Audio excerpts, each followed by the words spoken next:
Hallelujah praise the Lord. Bible ये बताती है, शाऊल नाम का एक व्यक्ति था जो परमेश्वर के लोगों को बहुत सताता था। इतना सताता था कि बाइबल ये बताती है, शाऊल नाम का एक व्यक्ति था जो परमेश्वर के लोगों को बहुत सताता था। इतना सताता था कि जब भी किसी विश्वासी को या प्रेरित लोगों को बंदी बना के लाना होता था, तो शाऊल इस काम के लिए बड़े आनंद से आगे आता था। हालेलुया! क्योंकि उसे अच्छा लगता था, उसको ऐसा लगता था कि मैं कहीं न कहीं बहुत अच्छा काम कर रहा हूँ। क्यों? क्योंकि वो मसीह से अनजान था।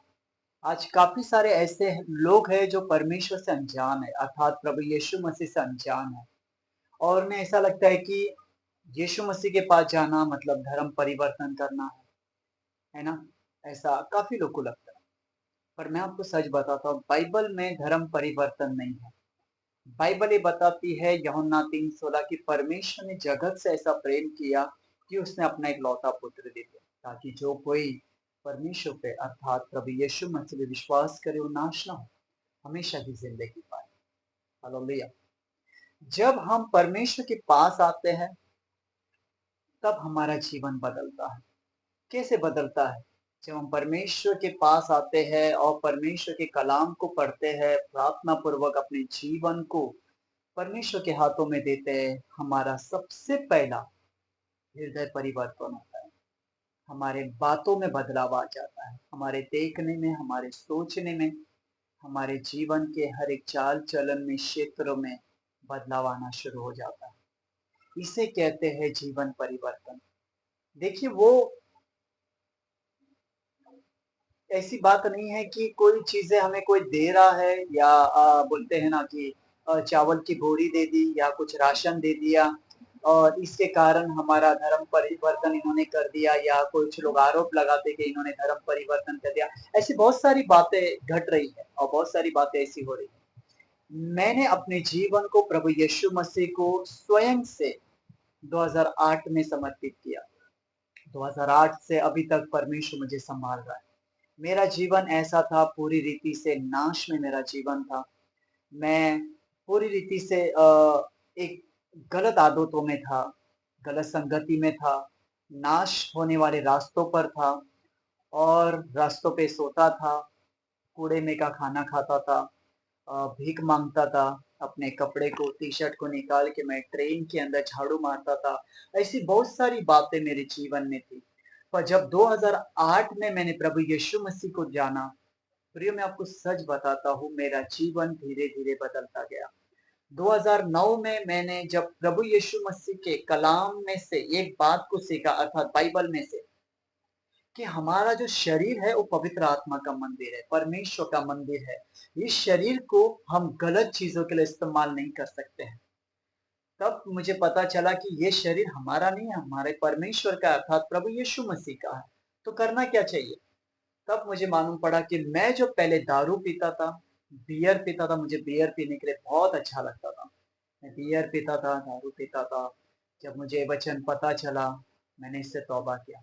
जानते हैं, जब 1 साल तक मुझे प्रभु का वचन नहीं पता था, मैं नया-नया था, मुझे कुछ पता नहीं चल रहा था और उस वक़्त बताने वाले भी बहुत कम लोग थे, नहीं बता पा रहे थे मुझे। और वो उस समय पे सोशल साइट में इतने प्रचार नहीं हो पा रहे थे, जितने आज के इसमें होता है। देखो प्रभु का धन्यवाद आज परमेश्वर मुझे भी इस्तेमाल कर रहा है कि सोशल साइट अर्थात मीडिया के माध्यम से हम प्रभु का वचन लोगों तक पहुँचा सकें, ताकि वो लोग भी सत्य को जानें और उनका भी जीवन बदल जाए, जिससे मेरा जीवन बदला। मेरी ये प्रार्थना है खुदा से कि जितने भी लोग ये वीडियो देखें, वो सच्चाई को जानें, प्रभु यीशु मसीह को जानें, क्योंकि बाइबल बताती है कि मार्ग और सच्चाई और जीवन मैं ही हूँ। प्रभु यीशु मसीह सच्चाई है। हालेलुया! जब मैं प्रभु यीशु मसीह को नया-नया जानता था, तो कहते थे कि जो भी खाते-पीते हो, है ना? तो उसे प्रार्थना पूर्वक क्या करें, धन्यवाद दें, प्रार्थना करें उस भोजन के लिए और प्रभु का शुक्र करें और उस भोजन को और जो भी हम खाते-पीते उसके लिए धन्यवाद देते रहे, हम खाए-पिए।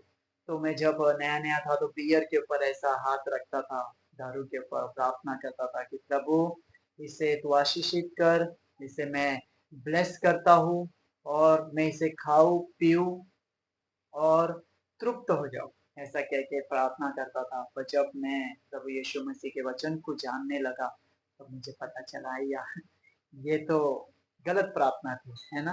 तो परमेश्वर जब हम नादान होते हैं, नए नए होते हैं, तो परमेश्वर हमें सब कुछ माफ करता है। पर प्रियो जब हम धीरे धीरे जैसे परमेश्वर को जानने लग जाते हैं ना, तो हमें सब चीजें छोड़ना चाहिए। देखो बाइबल ये बताती है रोमियो 12वें अध्याय के अंदर ना, एक वचन में लिखा हुआ है, फिर आगे दो वचन में भी लिखा हुआ है। तो ऐसी बहुत सारी बातें वहां पे लिखा हुआ है कि हमें परमेश्वर को क्या करना चाहिए, अपने शरीरों को जीवित पवित्र और परमेश्वर को भावता हुआ, है ना, बलिदान चढ़ाना है। फिर आगे लिखा हुआ है तुम्हारे मन के नए हो जाने से, मतलब मन के नए हो जाने का मतलब होता है जब हमारा मन बदलता है, परमेश्वर के करीब आता है, तो हमारा चाल चलन भी बदलता जाना चाहिए। हालेलुया। तो यहाँ पे शाऊल नाम का एक व्यक्ति था जिसका जीवन परिवर्तन हुआ। जब वो परमेश्वर को नहीं जानता था, वो सारे कामों को कर रहा था जो परमेश्वर के विरुद्ध में था। हालेलुया। जब वो एक जगह से दूसरे स्थान पे जब जा रहा था, कहते हैं कि वो दमिश्क की तरफ जा रहा था, है ना। तो रास्ते में उसको परमेश्वर का आवाज सुनाई दिया, प्रकाश दिखाई दिया, और वहां से परमेश्वर ने उस दर्शन में, उस प्रकाश में से आवाज देके कहा कि हे शाऊल तू मुझे क्यों सताता है। हालेलुया। तो ये व्यक्ति शाऊल जो था, वो दमिश्क की ओर जा रहा था, और रास्ते में परमेश्वर ने जब उससे बात किया, देखिए उस बातों में, उस आवाज के अंदर परमेश्वर के प्रेम को उसने जाना, और वहीं से उसका जीवन बदलना शुरू हो गया। उस प्रकाश ने, उस आवाज ने उसको ये बता दिया कि परमेश्वर अपने लोगों से कितना प्यार करता है, कि जो कोई परमेश्वर के लोगों से लड़ते हैं, झगड़ते हैं, या उनके विरोध में जो कुछ बातें करते हैं, वो उनके विरुद्ध में नहीं, वो सीधे परमेश्वर के विरुद्ध में बात करते हैं। देखिए बाइबल क्या बताती है, मैं आप लोग के लिए पढ़ना चाहूंगा। Hallelujah, praise the Lord. यहाँ पे बाइबल ये बताती है, सीधा परमेश्वर के साथ जब शाऊल का जब बातचीत हो रहा था, क्योंकि परमेश्वर से कुछ बात कर रहा था, तो उस दर्शन में यहाँ पे ऐसा हुआ कि मैं आप लोग के लिए पढ़ना चाहता हूँ प्रेरितों के काम के 9वें अध्याय में। यहाँ पे 2 से पढ़ता हूँ मैं, ताकि हम अच्छे से समझ सके प्रभु के वचन को। और उससे दमिश्क के आराधनालयों के नाम पर इस अभिप्राय की चिट्ठियां मांगी कि क्या पुरुष क्या स्त्री जिन्हें वह इस पंथ पर पाए, उन्हें बांध कर यरूशलेम ले आए। परंतु चलते चलते जब वह दमिश्क के निकट पहुंचा, तो एकाएक आकाश से उसके चारों ओर ज्योति चमकी, और वह भूमि पर गिर पड़ा, और यह शब्द सुना, हे शाऊल तू मुझे क्यों सताता है। उसने पूछा, हे प्रभु तू कौन है।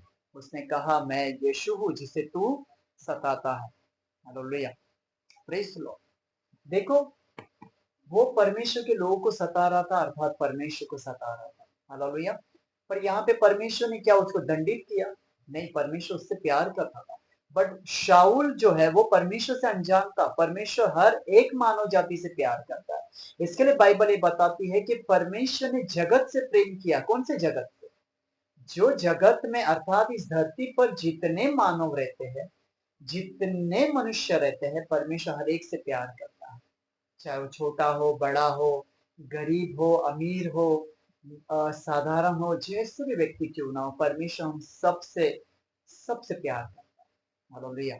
इसके लिए बाइबल ये बताती है कि परमेश्वर ने जगत से प्यार किया, सारे मानव जाति से प्यार किया। वो किसी एक का परमेश्वर नहीं, वो सबका परमेश्वर है। बाइबल ये बताती है, अब ना तो कोई यूनानी रहा, ना यहूदी रहा, है ना, क्योंकि वो सबका परमेश्वर है। क्योंकि जो कोई इसका नाम लेगा वो उद्धार पाएगा। जो कोई, आप कोई भी क्यों ना हो, कोई भी भाषा से, जात से, कोई भी क्यों ना हो, परमेश्वर आपसे प्यार करता है। हालेलुया। मेरा जीवन परमेश्वर ने बदला, और लोगों ने मुझे कुछ दिया नहीं, तो परमेश्वर ने मुझे जीवन दिया। लोगों ने जो परमेश्वर के वचन को बांट रहे थे, उन्होंने परमेश्वर का पैगाम मुझे दिया कि प्रभु यीशु मसीह आपसे प्यार करता है। कितने आनंद की बात है। ये सारे धन संपत्ति से, सारे पदों से बढ़कर जो चीज़ है हमारे जीवन में वो ये है कि परमेश्वर हमसे प्यार करता है।